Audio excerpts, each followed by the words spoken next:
नमस्कार दोस्तों। आज हम अकाउंटिंग एंड ऑडिटिंग एक नया यूनिट शुरू करने जा रहे हैं। इसके पहले हम इंटरनेशनल इन्वायरमेंट और बिज़नेस इन्वायरमेंट और इंटरनेशनल बिज़नेस कंप्लीट कर चुके हैं एक यूनिट। ये सेकंड यूनिट है। बहुत खुशी हो रहा है कि मेरा 2 प्लेलिस्ट भी तैयार हो चुका है। स्वेच्छा श्रीवास्तव यूट्यूब चैनल पर आप लोग जा कर के उस पर देखिएगा। अगर आप लोग को मेरा सच में यूज़फुल लग रहा होगा तो उसको फॉलो और सब्सक्राइब भी कर लीजिएगा, लाइक सब्सक्राइब कर लीजिएगा, ताकि आप लोग को ऐसा यूज़फुल कंटेंट मिलते रहेगा आगे। ठीक है, तो अब शुरू करते हैं अकाउंटिंग कंसेप्ट्स एंड कन्वेंशन। पहला है 3 गोल्डन रूल्स ऑफ अकाउंटिंग। ये क्या है? इसमें पहले आता है अकाउंटिंग का सबसे पहला काम है ट्रांजैक्शंस को रिकॉर्ड करना। इसके लिए 3 सिंपल रूल्स हैं: personal account, real account, nominal account. एक एक करके सबको समझते हैं। पर्सनल अकाउंट क्या है? व्यक्ति का खाता। रिसीवर को डेबिट करो, गिवर को क्रेडिट करो। जैसे अगर राम को 500 रुपये दिए हैं तो राम डेबिट होगा। ठीक है, ये हो गया पर्सनल अकाउंट। जो लिया है, रिसीव किया, उसको डेबिट कर दो, जो दे रहा है उसको क्रेडिट कर दो। रियल अकाउंट दूसरा है एसेट्स और प्रॉपर्टी, उसका अकाउंट। जो बिजनेस में आए उससे डेबिट करो, जो बाहर जाए उससे क्रेडिट करो। जैसे कैश आया तो डेबिट, कैश गया तो क्रेडिट। ठीक है, रियल अकाउंट हो गया। ये नॉमिनल अकाउंट क्या होता है? रियल अकाउंट मतलब जो दिख रहा है, कैश दिखता है, इसीलिए रियल अकाउंट कैश है। नॉमिनल अकाउंट क्या होता है? Expenses and losses. ठीक है, सारे एक्सपेंस लॉसेस को डेबिट कर दो और जितना भी इनकम एंड गेन्स है तो उसको क्रेडिट कर दो। ये नॉमिनल अकाउंट हो जाएगा। ठीक, अब ये है दूसरा है मेरा मेन अकाउंटिंग कंसेप्ट। ये ऐसा है, एक सेकेंड, मेन अकाउंटिंग कंसेप्ट ये क्या है? जो ये वाला हर एग्ज़ाम में पूछता है यूजीसी नेट के लिए, इसलिए इसको ध्यान से पढ़िएगा। पहला है बिजनेस एंटिटी कंसेप्ट। ये क्या है? बिजनेस और बिजनेस का ऑनर दोनों अलग अलग है। ऑनर जो पैसा लगाता है वो बिजनेस के लिए एक लाइबिलिटी, कर्जा होता है। इसको और अच्छे से समझते हैं। मान लीजिए शर्मा जी का एक मिठाई का दुकान है।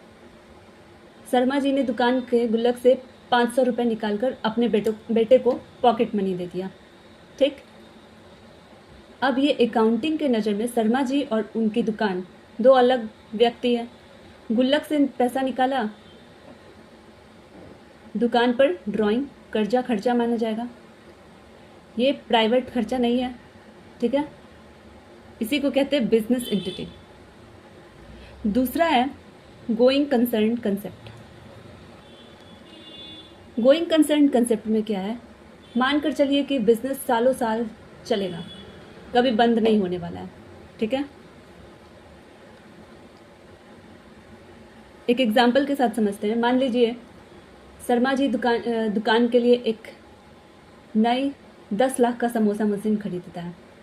वो इस मशीन का खर्चा 1 साल में नहीं बल्कि अगले 10 सालों में थोड़ा थोड़ा करके दिखाता है। डेप्रिसिएशन हो गया। ठीक, अब क्योंकि हम मानते हैं कि दुकान सालों साल चलेगा, कभी बंद नहीं होने वाला है। ठीक है, तो ये क्या हो गया? Going concern concept. ठीक, अब आते हैं एक्रूअल कंसेप्ट पे। कमाई या खर्चा जब हो जाए, ड्यू हो जाए, तभी एंट्री कर लो। पैसा कैश में आया या नहीं वो मैटर नहीं करता है। ठीक है, जब हो जाए खर्चा कमाई तभी एंट्री कर लो। ये होता है एक्रूअल बेसिस। अब एक्रूअल बेसिस के एग्जाम्पल के साथ समझते हैं। मान लीजिए शर्मा जी ने आज 2000 का समोसा बेचा। ठीक है, लेकिन कस्टमर ने कहा पैसा अगले महीने देंगे। अब कंसेप्ट समझिए, कमाई आज ही हो गया, पैसा जेब में आया है या नहीं, एंट्री आज के डेट में नहीं होगा। कैश आने का इंतज़ार नहीं किया जाता है। ठीक है, इसी को कहते हैं एक्रूअल कंसेप्ट। मैचिंग कंसेप्ट, जिस साल की कमाई रिकॉर्ड कर रहे हैं उसी साल के खर्चा उससे माइनस होना चाहिए। ठीक है, अब आते हैं फिनेंशियल स्टेटमेंट में। फिनेंशियल स्टेटमेंट क्या है? बिजनेस का, इसको फाइनल रिपोर्ट कार्ड समझिए। जैसे साल के एंड में बिजनेस का हाल जानने के लिए 3 मेन स्टेटमेंट बनता है। ट्रेडिंग एंड पीएल अकाउंट, ठीक है, प्रॉफिट एंड लॉस अकाउंट, दूसरा है बैलेंस शीट और तीसरा है कैश फ्लो स्टेटमेंट। ठीक, पहले एक एक करके समझेंगे इसको। ट्रेडिंग एंड पीएल अकाउंट क्या होता है? ट्रेडिंग एंड पीएल अकाउंट क्या होता है? इससे ट्रेडिंग अकाउंट से पता चलता है ग्रॉस प्रॉफिट कितना है। इसमें डायरेक्ट खर्चा जैसे रॉ मटेरियल हो गया, फैक्ट्री रेंट हो गया, ये सब आता है। जितना भी फैक्ट्री से रिलेटेड जितना भी खर्चा है, ट्यूब लाइट हो गया, light bulb, fan, AC, cooler, जितना भी फैक्ट्री का खर्चा होता है रोज़मर्रा का, उसको ट्रेडिंग अकाउंट कहते हैं। ठीक, प्रॉफिट एंड लॉस अकाउंट से क्या पता है? इससे पता चलता है नेट प्रॉफिट, असली कमाई। इसमें इनडायरेक्ट खर्चा जैसे ऑफिस रेंट हो गया, सैलरी, इलेक्ट्रिसिटी बिल माइनस किया जाता है। ठीक,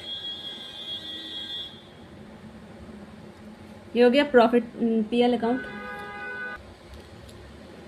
ट्रेडिंग एंड पीएल अकाउंट में जो ट्रेडिंग अकाउंट है वो इंजन रूम समझ लीजिए या फैक्ट्री को कह लीजिए, रॉ मटेरियल और बनाने का खर्चा, डायरेक्ट एक्सपेंसेस जितना होता है वो, इससे मिलता है ग्रॉस प्रॉफिट, मोटा मोटा मुनाफा ट्रेडिंग अकाउंट से।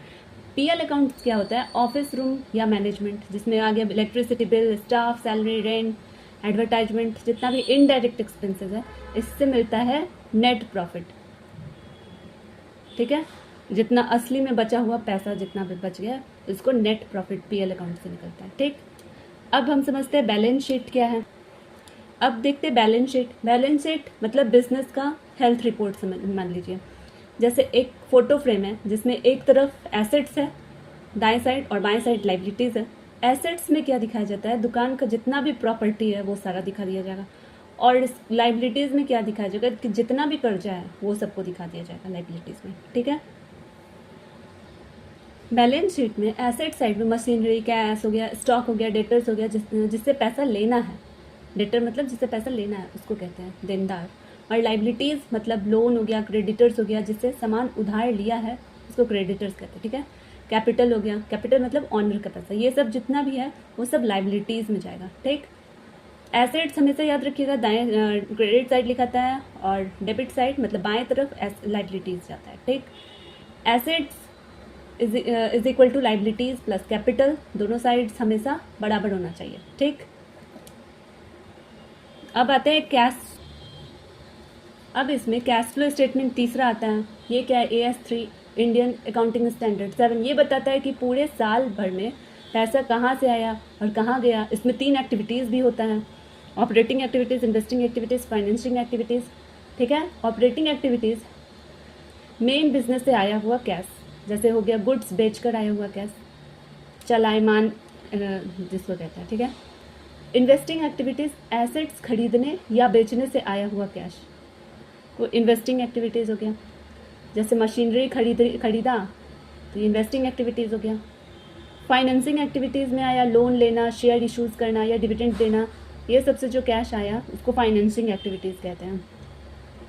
ठीक है, गुड्स बेचकर तो ऑपरेटिंग हो गया। इन्वेस्टिंग मतलब मशीनरी खरीदना तो इन्वेस्टिंग हो गया, पैसा लगाया। और फाइनेंसिंग मतलब लोन लिया, शेयर्स इशू किया, डिविडेंड दिया, ये सब से जो कैश आया वो उसको फिनेंशिंग कहते हैं।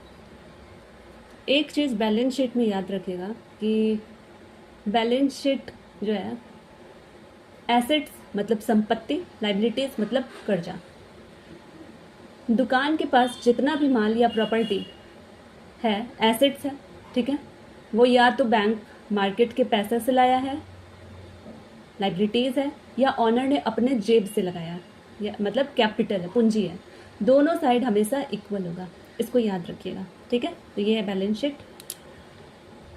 अब फाइनली हम एक आपसे क्वेश्चन पूछते हैं, इंटरेस्टिंग है क्वेश्चन।